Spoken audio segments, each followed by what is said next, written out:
সাবেক তিনবারের প্রধানমন্ত্রী দেশনেত্রী বেগম খালেদা জিয়া এভার কেয়ার হসপিটালে চিকিৎসাধীন আছেন এবং গত ২৭ তারিখ থেকেই উনি ক্রিটিক্যাল কেয়ার ইউনিটে চিকিৎসাধীন আছেন এবং ওনার চিকিৎসার বিষয়ে কয়েকদিন পূর্বে মেডিকেল বোর্ডের পক্ষ থেকে একটি মেডিকেল রিপোর্ট আপনাদের মাধ্যমে জনগণের যে আকাঙ্ক্ষা ওনার সম্পর্কে জানার, সেই জন্যই ওটি আমাদের মেডিকেল বোর্ডের পক্ষ থেকে ডাক্তার শাহাবুদ্দিন তালুকদার সাহেব সেটি উপস্থাপন করেছিলেন।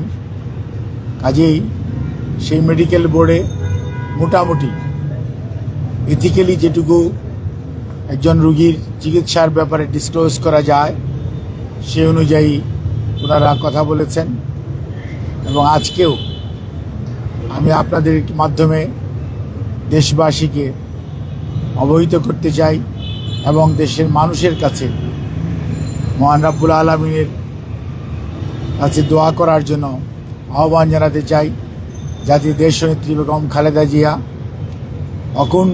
মানুষের অকুণ্ঠ ভালোবাসা, শ্রদ্ধা এবং দোয়ায় আল্লাহ রাব্বুল আলামিনের অশেষ রহমতে আবারও সুস্থ হয়ে বাংলাদেশের রাজনীতি তথা বাংলাদেশে ওনার যথাযথ ভূমিকা রাখতে পারেন সেই আহ্বান জানাচ্ছি।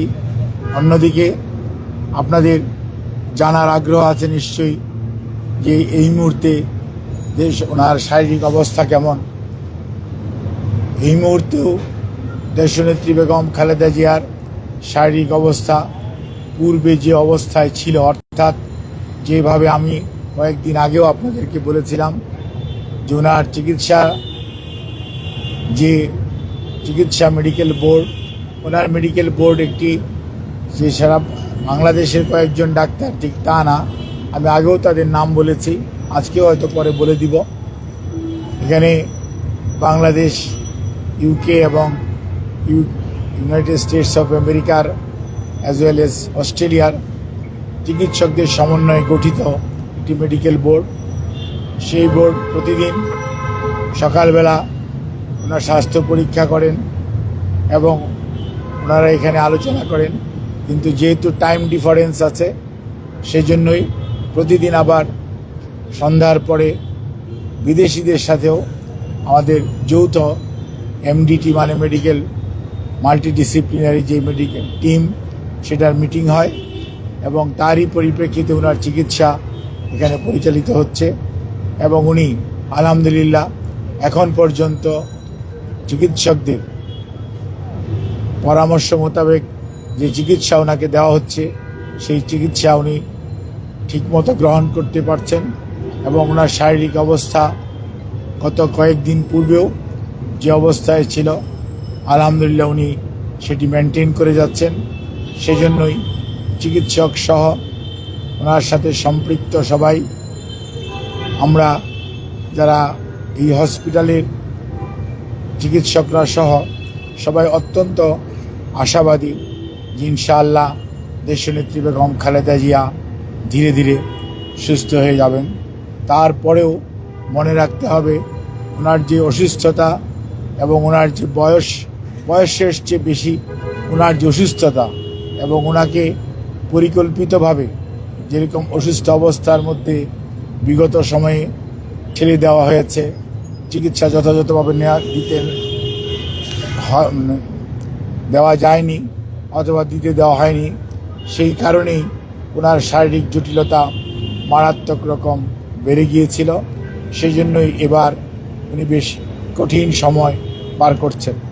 কাজেই এই বিষয়ে আমি শুধু আপনাদেরকে এইটুকু অবহিত করতে চাই, দলের ভারপ্রাপ্ত চেয়ারম্যান জনাব তারেক রহমান, ওনার সহধর্মিণী ডক্টর জুবাইদা রহমান সবসময়ই ওনার চিকিৎসার ব্যাপারে সার্বক্ষণিকভাবে তদারকি করছেন এবং ওনার পরিবারের সদস্যদের মধ্যে মরহুম আরাফাত রহমান কোকোর সহধর্মিণী সৈয়দা শামেলা রহমান, ওনার ছোট ভাই শাহিম ইস্কান্দার সহ ওনার বড় বোন, ওনারা সবাই পরিবারের সদস্যরা সার্বক্ষণিকভাবে ওনার চিকিৎসার ব্যাপারে খোঁজ নিচ্ছেন এবং ওনার পাশে তো আর থাকা যাচ্ছে না, যেহেতু উনি ক্রিটিক্যাল কেয়ার ইউনিটে আছে, কাজে ওনারা হসপিটালে অথবা হসপিটালের বাইরে অবস্থান করে ওনার চিকিৎসার ব্যাপারে সব সময় খোঁজ নিচ্ছেন। আর দলের মহাসচিব সহ স্থায়ী কমিটির সকল সদস্যরা এবং বাংলাদেশ জাতীয়তাবাদী দলের অগণিত নেতাকর্মী সহ দেশের সকল রাজনৈতিক দল, সর্বোপরি প্রধান উপদেষ্টা সহ অন্তর্বর্তীকালীন সরকারের উপদেষ্টা মণ্ডলী এবং সেই সাথে এই সরকারের বিভিন্ন পর্যায়ের সহযোগিতা আমরা অত্যন্ত শ্রদ্ধার সঙ্গে কৃতজ্ঞতার সঙ্গে স্মরণ করি এবং তারা সার্বক্ষণিকভাবে আমাদের সহযোগিতা দিয়ে যাচ্ছেন। এবং সর্বোপরি এই হসপিটালের কর্মরত চিকিৎসক, নার্স এবং বিভিন্ন পর্যায়ের কর্মকর্তারা তাদের সহযোগিতা অব্যাহত রেখেছেন। অন্যদিকে আমি আপনাদের মাধ্যমে আহ্বান জানাতে চাই, এই হাসপাতালে আরও অনেক রোগী চিকিৎসাধীন আছেন। সেই সমস্ত রোগীদের চিকিৎসা যাতে কোনো ব্যাঘাত না ঘটে সেজন্য আইন শৃঙ্খলা রক্ষাকারী বাহিনী সহযোগিতা করছেন। কিন্তু আমি আপনাদের মাধ্যমে সকলকে অনুরোধ করতে চাই, আপনারা এই হসপিটাল সবার জন্য উন্মুক্ত, এই হসপিটালের সেবা গ্রহণ করার সুযোগ সবারই আছে। কাজে আপনারা পূর্বে যারা সেবা গ্রহণ করতেন ওনারাও গ্রহণ করবেন এবং কোনো অবস্থাতেই দেশনেত্রী বেগম খালেদা জিয়ার চিকিৎসার জন্য আপনাদের চিকিৎসার কোনো ব্যাঘাত ঘটবে না এবং আমাদের কোনো নেতাকর্মী কোনো ধরনের বিঘ্ন সৃষ্টি করবে না। এটা আমরা বিশ্বাস করি, এটা আমরা আশা রাখি, এটা আমরা আমাদের সবার কাছে আহ্বান জানাই আপনাদের মাধ্যমে। আপনাদের সবাইকে অনেক ধন্যবাদ। দীর্ঘ সময় যাবৎ অপেক্ষা করছিলেন, সেজন্য আমি অত্যন্ত দুঃখিত যে আমার আসতে প্রায় 45 মিনিট দেরি হয়েছে সেজন্য।